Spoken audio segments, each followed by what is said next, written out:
Isaías capítulo 53.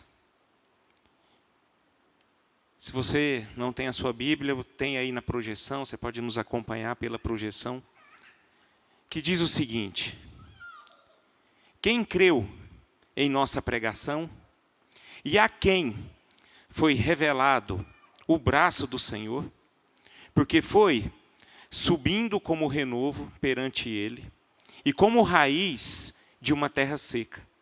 Não tinha aparência nem formosura. Olhámo-lo, mas nenhuma beleza havia que nos agradasse. Era desprezado e o mais rejeitado entre os homens, homens de dores, e que sabe o que é padecer. E como um de quem os homens escondem o rosto, era desprezado, e dele não fizemos caso. Certamente ele tomou sobre si as nossas enfermidades e as nossas dores levou sobre si. E nós o reputávamos por aflito, ferido de Deus e oprimido. Mas ele foi traspassado pelas nossas transgressões e moído pelas nossas iniquidades. O castigo que nos traz a paz estava sobre ele, e pelas suas pisaduras fomos sarados. Todos nós andávamos desgarrados como ovelhas. Cada um se desviava pelo caminho, mas o Senhor fez cair sobre ele a iniquidade de nós todos. Ele foi oprimido e humilhado, mas não abriu a boca. Como cordeiro foi levado ao matadouro, e como ovelha muda perante os seus tosqueadores, ele não abriu a boca. Por juízo opressor foi arrebatado, e de sua linhagem, quem dela cogitou? Porquanto foi cortado da terra dos viventes, por causa da transgressão do meu povo foi ele ferido. Designaram-lhe a sepultura como os perversos. Mas, como rico, esteve na sua morte, posto que nunca fez injustiça, nem dolo algum se achou em sua boca. Todavia, ao Senhor agradou moê-lo, fazendo-o enfermar, quando der ele a sua alma como oferta pelo pecado. Verá a sua posteridade e prolongará os seus dias, e a vontade do Senhor prosperará nas suas mãos. Ele verá o fruto do penoso trabalho de sua alma e ficará satisfeito. O meu servo, o justo, com o seu conhecimento, justificará a muitos, porque as iniquidades deles levará sobre si. Por isso, eu lhe darei muitos como a sua parte, e com os poderosos repartirá ele o despojo, porquanto derramou a sua alma na morte. Foi contado com os transgressores, contudo levou sobre si o pecado de muitos, e pelos transgressores intercedeu. Ó Pai, nós estamos diante dessa palavra tão maravilhosa, e peço a Ti, ó Deus, glorifica o Teu nome por meio dela. É assim que eu oro, em nome de Jesus Cristo. Amém e amém. Meus irmãos, hoje nós estamos diante da ceia do Senhor. E a ceia do Senhor é o memorial mais profundo da fé cristã. A mesa do Senhor, a ceia do Senhor, ela aponta para o sacrifício de Cristo, para a nova aliança e para a esperança da sua volta. E nesse livro de Isaías 53, nesse capítulo 53, nós encontramos o retrato mais completo do sofrimento de Jesus, séculos antes da sua vinda aqui neste mundo. Quando celebramos a ceia, fazemos memória a um servo. E esse servo é um servo sofredor. Um servo sofredor. E nós podemos perceber que ele sofreu. Neste capítulo de Isaías. Nós podemos ver que esse servo, ele carregou as nossas dores. Ele levou nossos pecados e abriu para nós o caminho da vida eterna. Queridos, o título da minha mensagem essa noite é a mesa com o servo sofredor. Vamos olhar diferente para Jesus esta noite. Creio eu que eu não vou falar algo que você não saiba, mas eu tenho uma preocupação assim, em relação ao meu sentimento para com a igreja. Porque nós, irmãos, servimos aqui a Deus durante muitos anos. Vocês não são cristãos novos, né? Creio eu que vocês todos já tiveram a experiência da conversão. Vocês têm intimidade com Jesus. Vocês nasceram de novo. Vocês têm essa compreensão. Mas o grande problema é que os dias vão passando, os anos vão passando, as coisas vão passando e a gente está aqui como igreja de domingo a domingo, né, nos grupos de vida todas as quartas, nas segundas dia de oração, e assim a gente vai tendo a nossa relação com a igreja e com Jesus também fora da igreja, fora da comunidade. E nós, irmãos, a gente pode cair num ritual em que nós apagamos essa essência de Jesus em nossas vidas. E é importante nós lembrarmos, né, o que Jesus é, o que Ele fez, para nós possamos ser a igreja nos dias atuais do Senhor. É importante nós resgatarmos essa história. É bom nós refletirmos mais uma vez aquilo que Jesus fez por nós. Porque muitos de nós entramos, de certa forma, no automático, pensando que a nossa vida é uma vida normal. E eu creio que a nossa vida cristã não é uma vida normal. Eu creio que a nossa vida cristã é uma jornada, e essa jornada é uma jornada árdua. Porque a própria palavra diz que nós somos inseridos neste mundo, mas de fato nós não somos deste mundo. E o príncipe deste mundo é Satanás, é o diabo. E o diabo tem trazido cegueira de uma forma muito intensa nos dias atuais. Ele age de uma forma muito sutil. Ele age de uma forma muito, sabe, ele vai usando as suas artimanhas e vai roubando a essência, sabe, no coração dos cristãos. Eu tenho percebido isso, eu imagino que vocês também.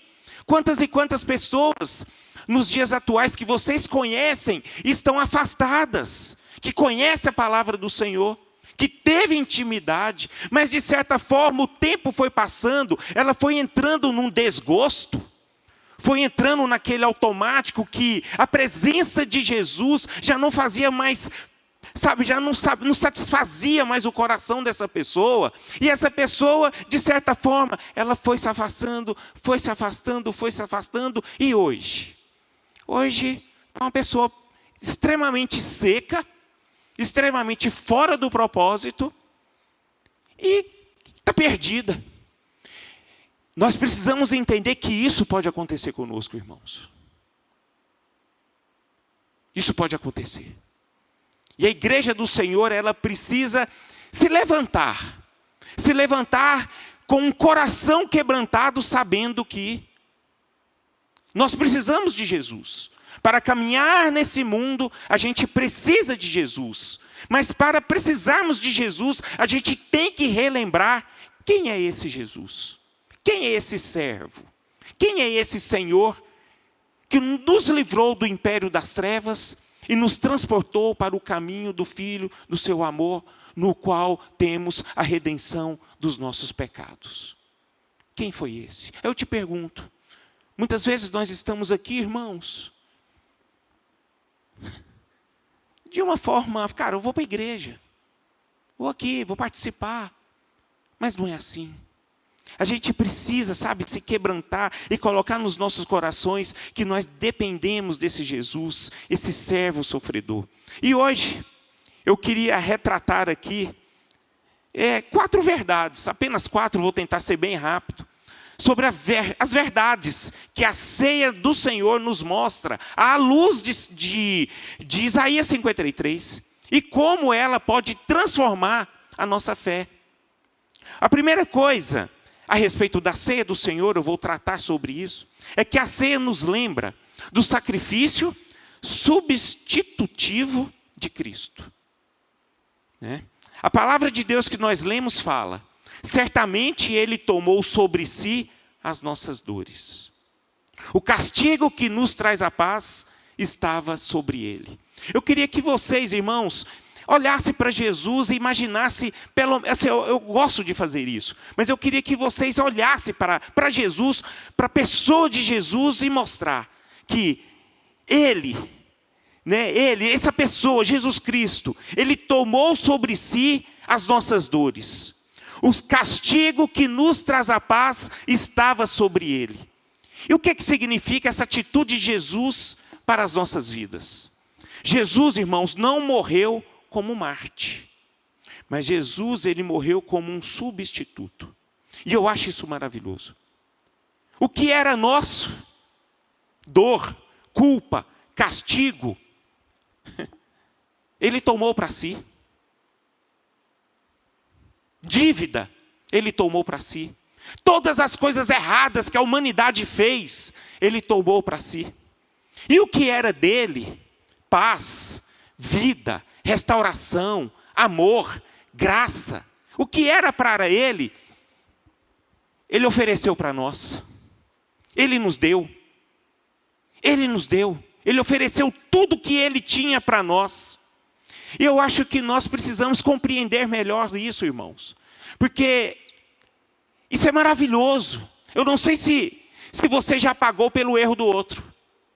Eu não sei se você já fez bem para um inimigo. E é uma das coisas muito difíceis de fazer. Eu imagino como nós, ser humano que somos, dificilmente nós amamos quem nos odeia. Dificilmente nós fazemos o bem por aqueles que nos prejudicam. A gente faz se afastar dele. Muitas vezes uma pessoa, a gente nunca fez nada para você, e você já implica com ela. Esses somos nós, irmãos. Essa é a nossa natureza. Agora imagine, para nós isso era impossível. Era impossível fazer que a dor do outro, a culpa do outro, o castigo do outro viesse para você. Mas Jesus fez. Jesus fez. Ele assumiu a culpa e falou: cara, a culpa dele é minha. A dor que ele tem é minha. O castigo que está sobre ele vai vir para mim. Mas agora, para isso tudo vir para mim, eu preciso me esvaziar de mim mesmo. E eu me esvaziando de mim mesmo, eu vou oferecer o que eu tenho para ele. E o que eu ofereço? Vida, paz, restauração, amor. Isso é Jesus, irmãos. Isso é Jesus. Nós olhamos para a ceia, a gente tem que lembrar o que Jesus fez por nós. Terceira coisa. Segunda coisa que nós podemos aprender aqui. A ceia do Senhor revela a gravidade do pecado e nos chama ao arrependimento. Irmão, se tem uma coisa que é grave e muitas vezes nós rejeitamos, é o pecado. O pecado mata. O pecado destrói. A consequência do pecado é terrível, irmão. O ser humano, ele se acaba por conta do pecado. E na palavra de Deus fala em Isaías 53, todos nós andávamos desgarrados, mas o Senhor fez cair sobre si a iniquidade de nós todos. Isso é bênção, irmãos.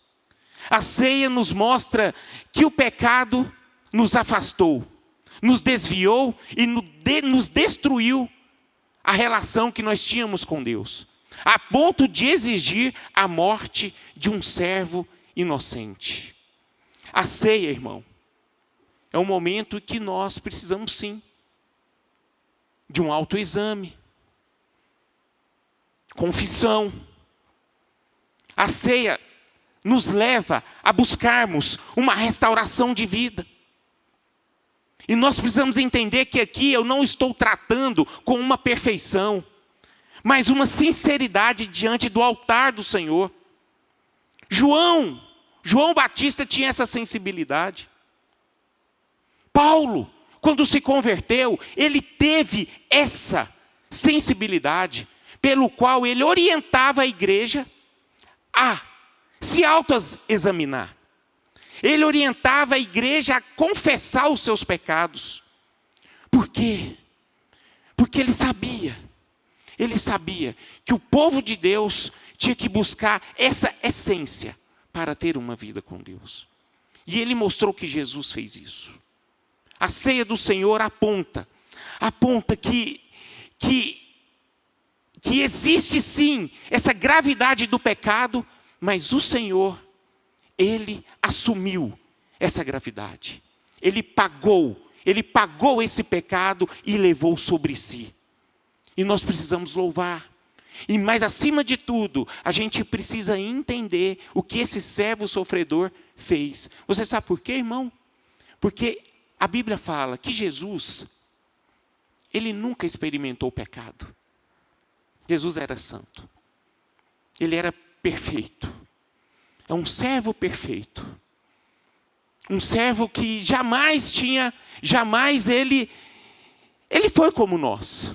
Jamais. Ele não sabia o que era pecar. Ele não sabia. Mas ele teve que experimentar esse pecado para que nós pudéssemos ser libertos. Essa foi a grande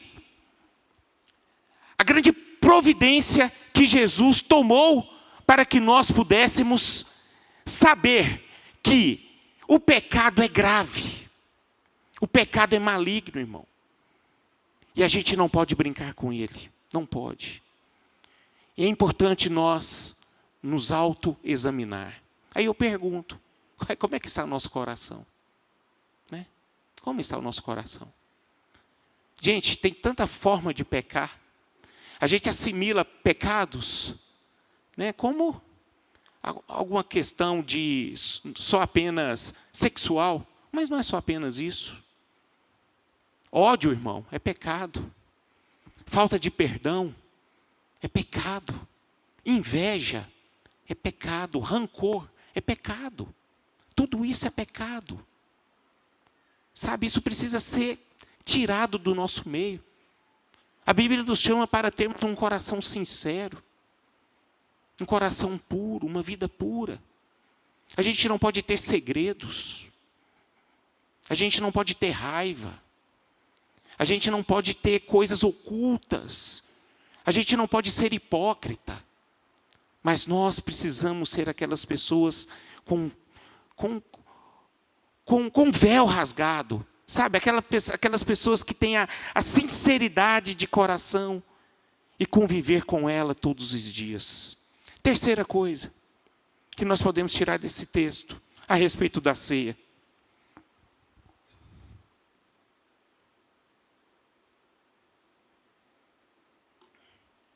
A ceia revela o cordeiro manso e obediente. A Bíblia fala: como o cordeiro foi levado ao matadouro e não abriu sua boca. Meus irmãos, o ponto que eu acho maravilhoso dessa palavra está aqui. Particularmente falando. Jesus, ele não resistiu à sua morte. Não foi por fraqueza ou por medo, mas foi por propósito. Propósito. Um propósito divino. Eu posso ver aqui Jesus não sendo covarde, mas muito pelo contrário. Ele foi forte e sabia que tinha que ser ele que tinha que fazer. Não existia outro. Jesus não foi aquele, eu não vou não, quem vai é o outro. Você já viu quando alguém vai pagar um preço muito alto de uma coisa que não fez? Você quer ir para a fila para o último lugar da fila? Você quer que o outro vá lá na sua frente? Porque muitos de nós somos covardes. Muitos de nós não queremos assumir erro. Nem o nosso erro a gente assume. Imagine dos outros. E a gente sempre vai para trás. Sempre vai para trás. Mas Jesus foi lá, foi o único que foi da fila. E ele mostra que foi o ser humano mais forte que existiu na face da terra. Porque ele tinha que fazer, somente ele tinha que fazer o que fez. Mas só que ele não resistiu em nada, irmão. Em nada. Ele foi. Nós já estudamos aqui, certa vez, em que antes da sua morte, Jesus foi para um lugar chamado Getsêmani. E ali ele chamou seus irmãos para orar com ele. E a Bíblia fala que os seus irmãos ali choraram, dormiram. E Jesus ali estava angustiado. Mas a angústia de Jesus naquele momento em que ele estava suando gotas de sangue, não foi por medo, não foi por fraqueza. É porque ele sabia que ele ia experimentar algo que ele nunca tinha experimentado na sua vida, que era os nossos pecados. Foi por isso que Jesus, irmãos, foi aquela pessoa que foi forte até o fim. E se ele foi forte até o fim, eu posso expressar aqui que a sua mansidão foi a expressão maior da sua força. A mansidão foi a expressão maior da sua força. Obedecer ao Pai até o fim. Jesus Cristo foi até a cruz, como um cavalo selvagem domado. Eu não sei se você já viu um cavalo selvagem. A gente não consegue ver um cavalo selvagem sendo domado. Essa é a expressão de uma verdadeira pessoa que é mansa. E Jesus foi essa pessoa.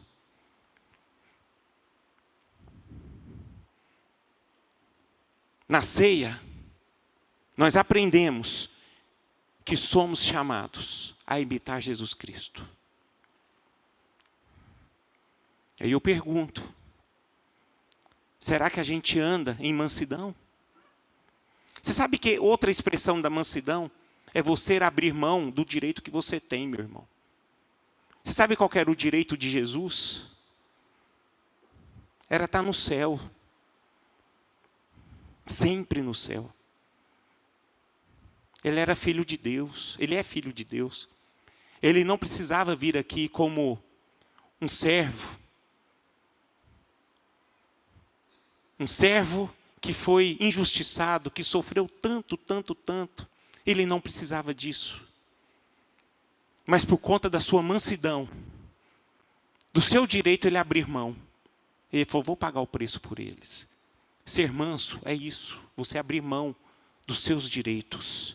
Portanto, irmãos, a igreja foi chamada para ser forte, para lutar contra as coisas más, principalmente a nossa natureza, e viver todos os dias obedecendo o nosso Senhor.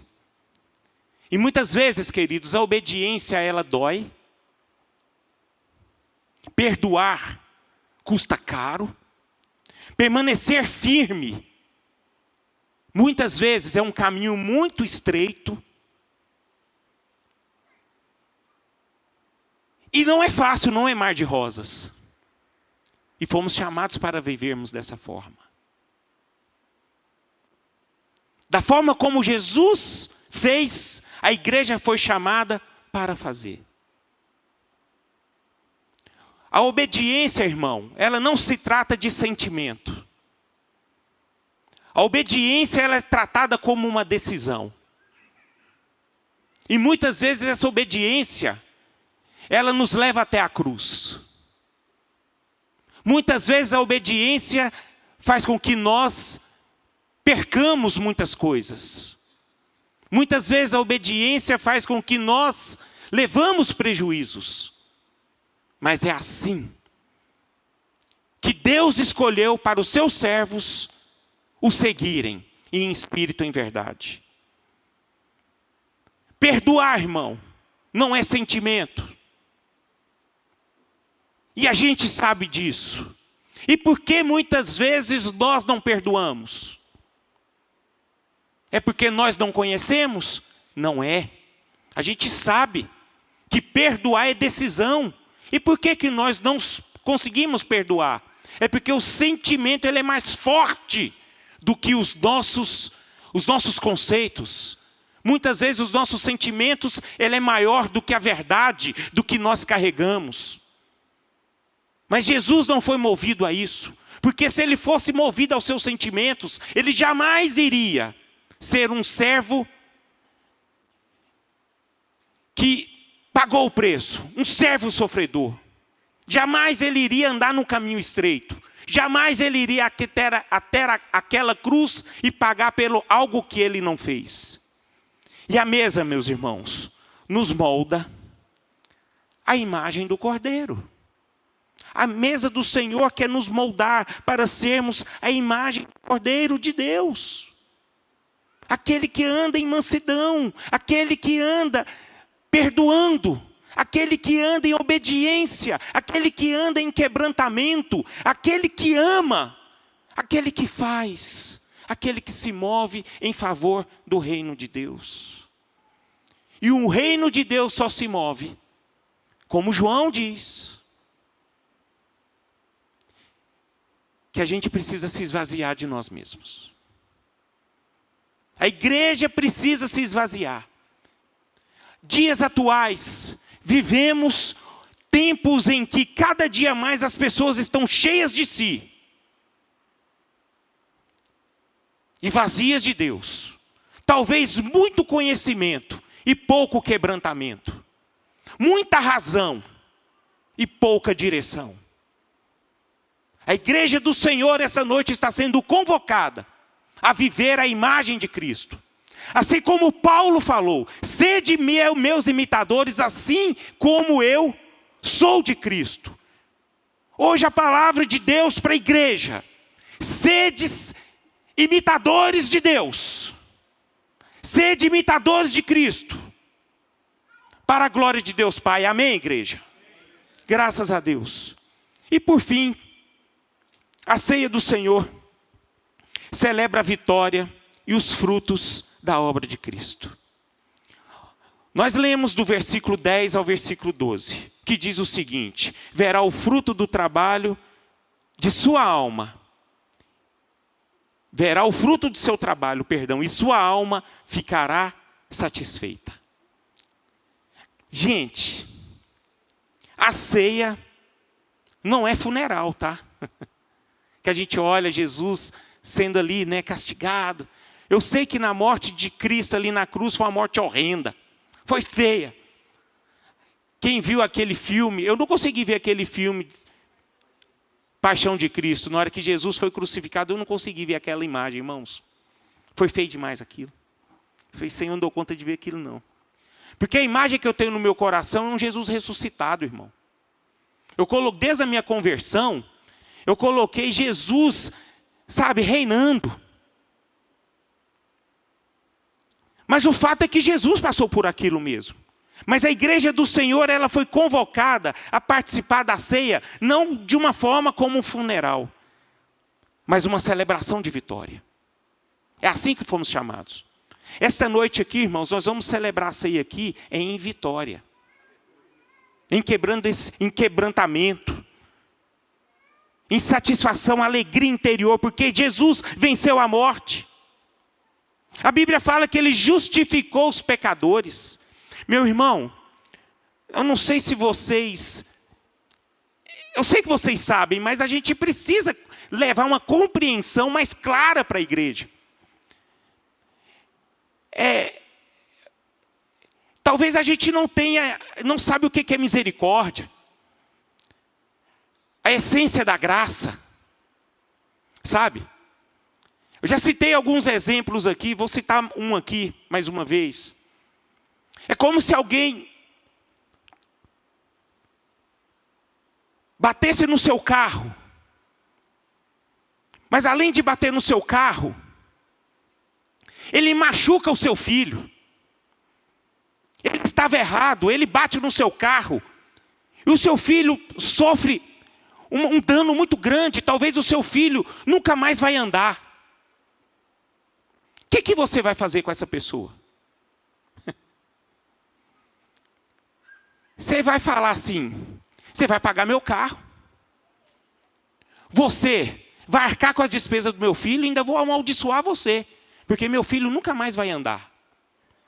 Agora, você sabe o que significa misericórdia, irmão? É dizendo assim, rapaz, você destruiu o meu carro, você não precisa pagar. Você machucou o meu filho, pode deixar que eu vou arcar com as despesas do meu filho. E não tem nada não, você está perdoado. Essa aqui é a misericórdia. Vai embora. Essa é a misericórdia. Agora eu vou apontar um exemplo da graça. A graça, além de você pagar pelo carro, pelo seu carro que foi destruído, além de você pagar o custeio da recuperação do seu filho, além de você perdoar lá aquela pessoa que destruiu o seu carro, você vai falar o seguinte, o seu carro também estragou, certo? Eu também vou pagar o seu carro. Aliás, eu vou te dar um carro zero. Vamos lá na concessionária, eu vou te dar um carro zero. Essa é a graça, meu irmão. Essa é a graça de Deus. E muitas vezes nós não compreendemos essa graça.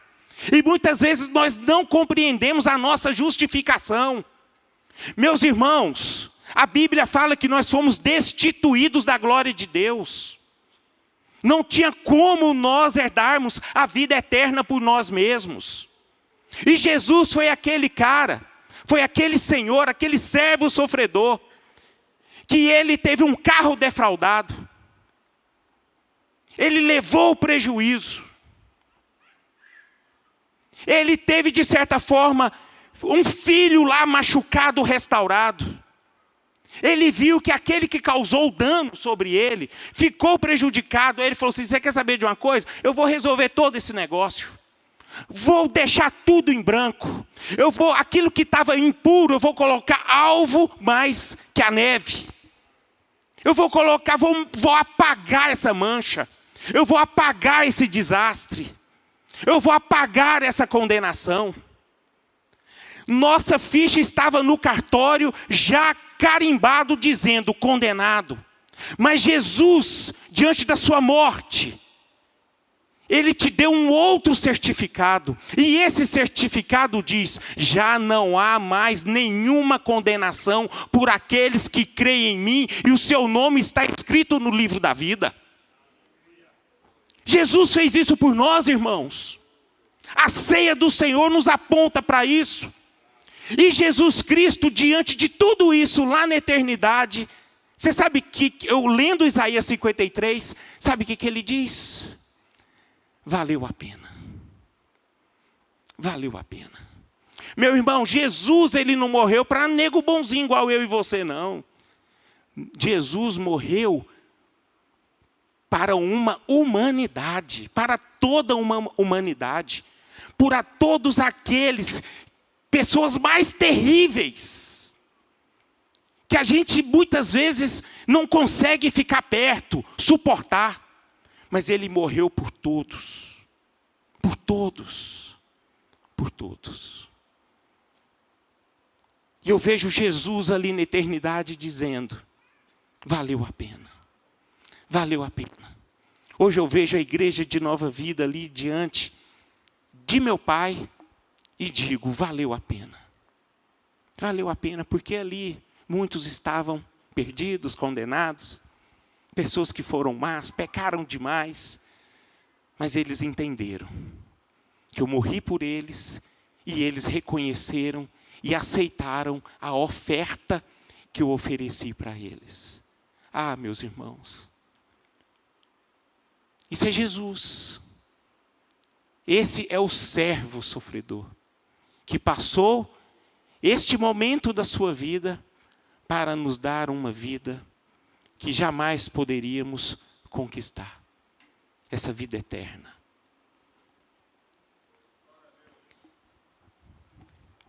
Eu queria que a igreja ficasse de pé nesse momento.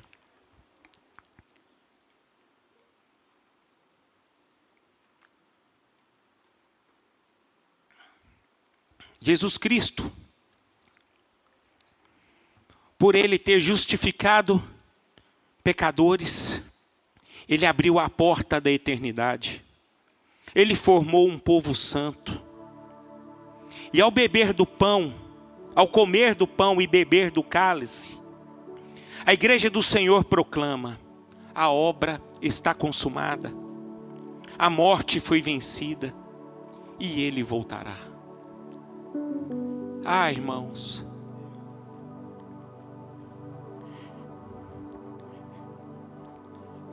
hoje o Senhor preparou para nós o ambiente da sua volta. Da sua volta. A nossa história ainda só está no meio.